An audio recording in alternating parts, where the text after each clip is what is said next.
So we do have to note in here that overall we are at all-time highs in the overall market, but TLT is looking like it's going to start to turn here a little bit. So we have to keep that in mind. If this thing starts to go a little bit more green, then we should get an overall pullback in the markets. But if it stays down here and it keeps on rejecting this 9-day EMA like it has, then our markets in here could push higher. We know we're going to get basically that overall positive drift with TLT. So just because it starts to go green doesn't mean it necessarily that everything's going to fall flat on its face. But we are basically going to get that overall a positive drift. But we do have to be kind of worried about how TLT is always correlated with the overall markets and gold and VIX, etc.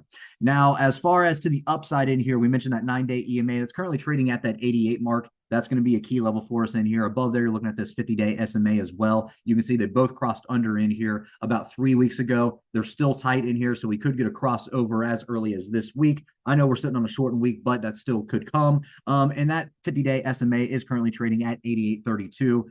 So those are two key areas in here for short-term resistances that we are going to be keeping an eye on. On the outside of that, we're looking at 88.69, then we're watching that 89 psych level. To the downside in here, basically, we're watching 86.90. There's nothing really else that's going to tell us otherwise in here. This was just a place that we bounced off of here. Actually, we came close to bouncing off, but we never really touched it. We were kind of sitting on those 87s.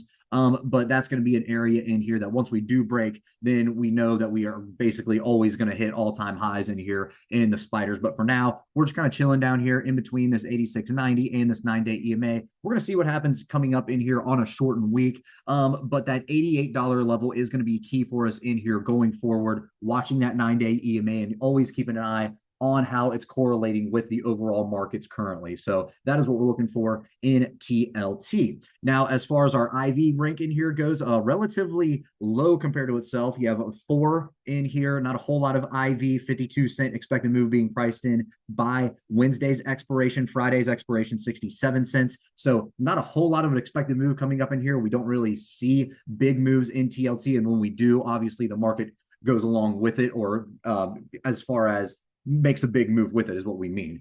So we're going to see what happens in here on a shortened week. 88 is going to be our key level in here. If we do get a nice little pop in here in TLT, look for SPY to pull back. If not, we're just going to keep on doing what we've been doing for the past 2 weeks in here and just seeing how we're going to get some positive drift overall with our bonds compared to our overall markets. Okay, guys, if you like this video, make sure to check us out on all of our social media. We also have a Discord service if you're interested, and you can find all of our socials in the description below.